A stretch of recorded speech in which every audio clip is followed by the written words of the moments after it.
ఆరోగ్యవంతమైన వాతావరణంలో తయారు చేయబడిన కమ్మని ఊరగాయలు, పొడులు, వడియాలు మరియు అప్పడాలు జంధ్యాల ఫుడ్స్. నమస్తే, welcome to Suman TV news. నేను మీ సాయి. ఆంధ్రప్రదేశ్ ఎన్నికలలో గత కొంతకాలం వైనాట్ 175 అనేటువంటి నినాదం వైసీపీ పార్టీ. ఇప్పుడు తాజాగా కూటమి కూడా అంటే టీడీపీ కూడా స్వీప్ చేస్తాం ఈ ఎన్నికల్లో అనేటువంటి ఒక అంశాన్ని తెరపైకి తీసుకొస్తుంది. ఆంధ్రప్రదేశ్ ఎన్నికలు అంత వన్ సైడెడ్గా మారబోతున్నాయా? రాజకీయ నాయకులు చేస్తున్నటువంటి ఈ యొక్క వ్యాఖ్యలను ఏ విధంగా చూడొచ్చు? ప్రజల యొక్క నాడు ఏ రకంగా ఉంది? ఆంధ్రప్రదేశ్ రాజకీయ పరిస్థితులకు సంబంధించి మనం మాట్లాడదాం. మనతో పాటు Suman TV news chief editor Keshav గారు ఉన్నారు. సార్ నమస్తే. అధికారంలో ఉన్నటువంటి వైసీపీ 151 ఎమ్మెల్యేలతో బలంగా ఉన్నటువంటి వైసీపీయే వైనాట్ 175 అంటే అందరూ కొంత ఆశ్చర్యపోయినటువంటి పరిస్థితి గత కొన్ని రోజుల క్రితం. అలాంటిది ఇప్పుడు మరలా జగన్ అదే మాట మీద ఉన్నారు. చంద్రబాబు కూడా తాజాగా కొత్త పల్లెం అందుకున్నారు, మేము కూడా స్వీప్ చేస్తామని చెప్పి. అంత ఈజీ టాస్క్ కొనసాగుతుందా ఆంధ్రప్రదేశ్లో? స్వీప్ చేయడం వేరు, వైనాట్ 175 వేరు.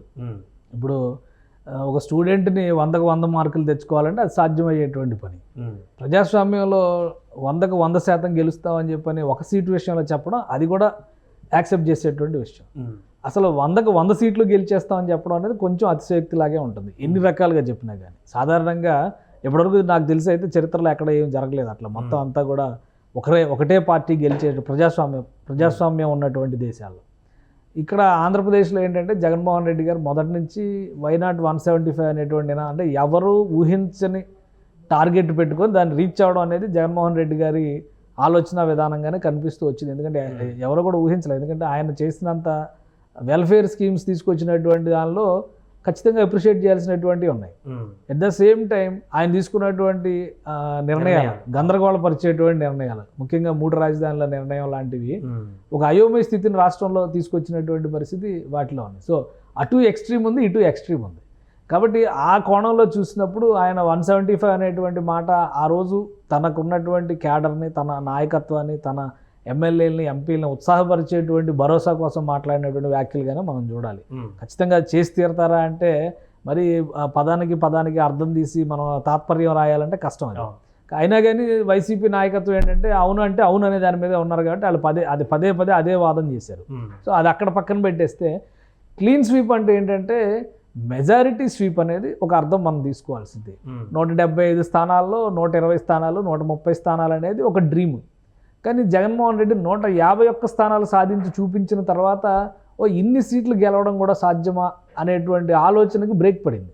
అందుకనే జగన్మోహన్ రెడ్డి 175 స్థానాలు అంటే కూడా ఏమో జరగొచ్చేమో అనేటువంటి ఒక ఆలోచన కొంతమందిలో వచ్చి ఉండొచ్చు. అందరిలో అయితే రాదు, అసాధ్యం అది.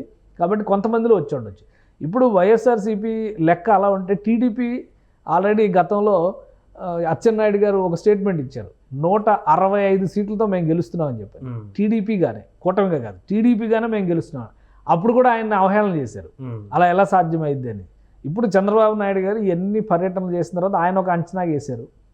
కూటమితో కలిసి ఉన్నటువంటి నేపథ్యంలో కేంద్రంలో ఉన్నటువంటి పార్టీకి ఖచ్చితంగా ఆదరణ ఉంటుంది. అందుకని 25 పార్లమెంట్ స్థానాలు మేము గెలుస్తాం అంటున్నాడు కూటమిలో. ఎందుకంటే అది 3 పార్టీల కాంబినేషన్, 3 పార్టీలని ఆదరిస్తారనేటువంటి ధీమాతో ఆయన ఒక మాట చెప్తున్నారు. ఇక అసెంబ్లీకి వచ్చేసరికి కూటమికి 160 సీట్లు వస్తాయి అనేటువంటి మాట చెప్తున్నారు. అంటే అది ఎంతవరకు సాధ్యమైంది లేదు అనేది ప్రజలు డెసిషన్ మేకర్స్ కాబట్టి ఫైనల్ రిజల్ట్ అప్పుడు రావచ్చు. కాకపోతే ఎవరికి వారు ధీమా వ్యక్తం చేస్తున్నారు.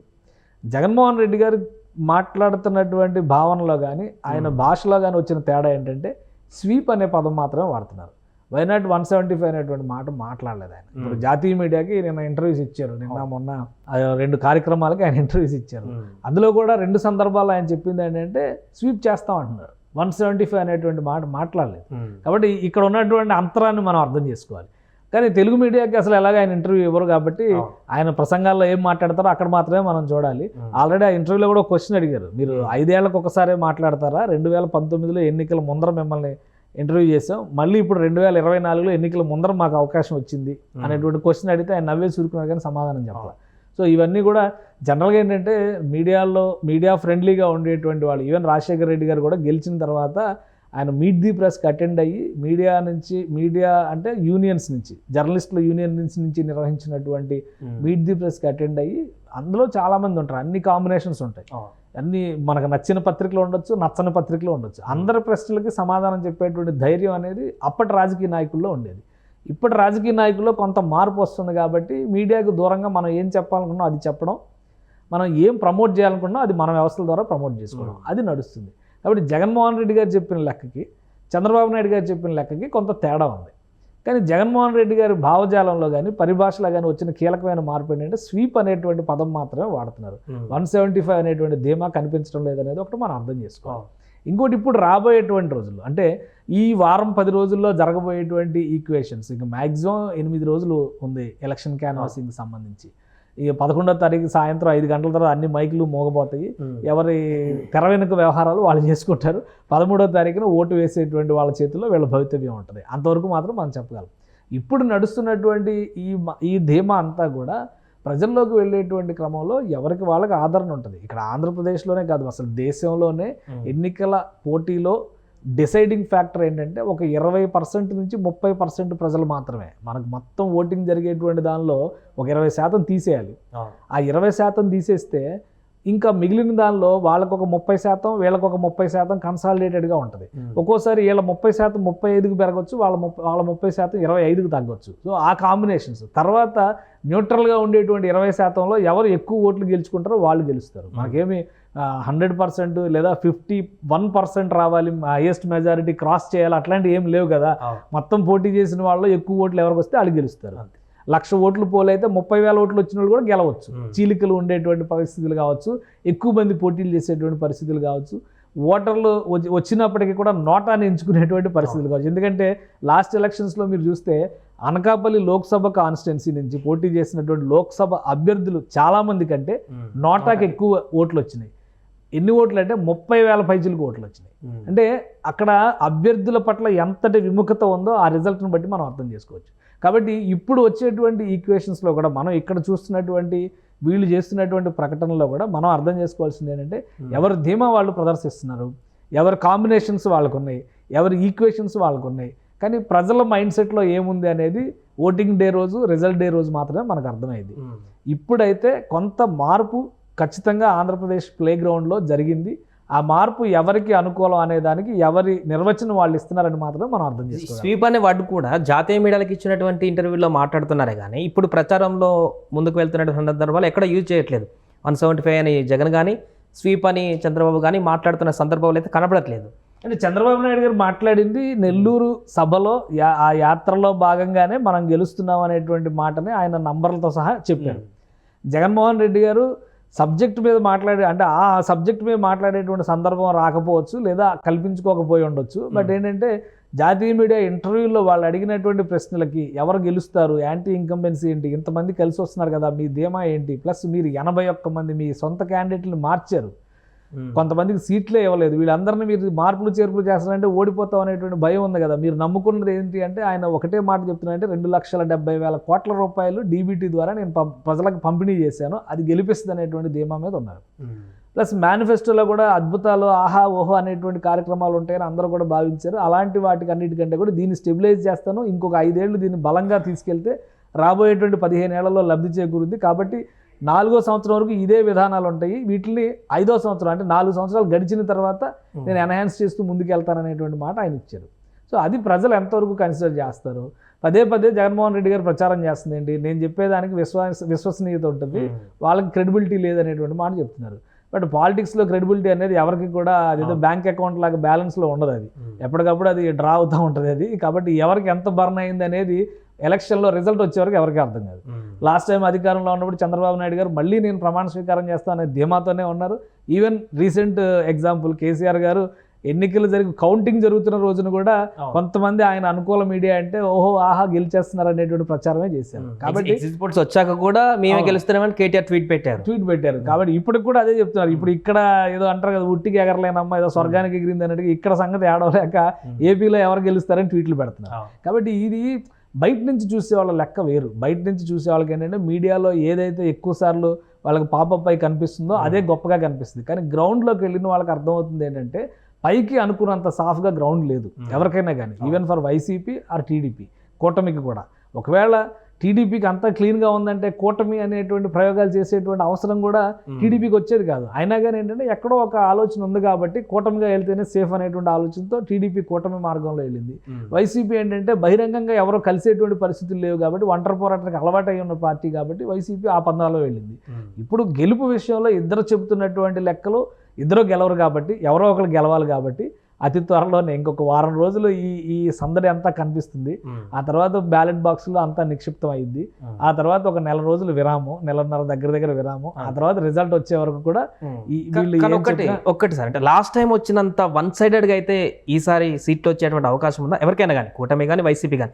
150 పైచిలకు దాటి జనాలు ఇచ్చేటువంటి అవకాశం ఉందా? అంటే ఒకటి మనం ఇక్కడ అర్థం చేసుకోవాల్సింది ఏంటంటే ఆంధ్రప్రదేశ్ ఓటర్ ఇప్పటి వరకు ఇచ్చిన ప్రతి జడ్జిమెంట్లో కూడా క్లారిటీ ఉంది, ఎక్కడ కూడా కన్ఫ్యూజన్ లేదు. అలానే ఘోరంగా ఓడిపోయినటువంటి ఈక్వేషన్స్ జరిగిన సందర్భంలో ముక్కోణపు పోటీ అనేటువంటి లెక్కే కనిపించింది.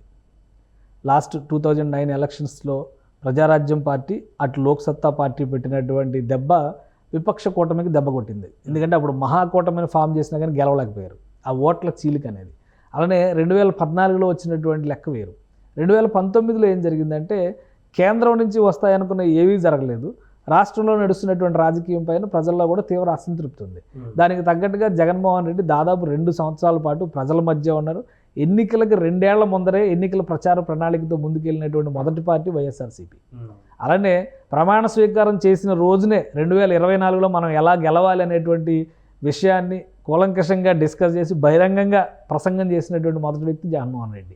కాబట్టి గెలుపు విషయంలో ఆయనకు ఒక ప్లానింగ్ ఉంది కాబట్టి వీళ్ళందరికీ ఉన్నటువంటి ప్లానింగ్ కంటే అతను ఒక ముందు అడుగు ఉన్నాడు.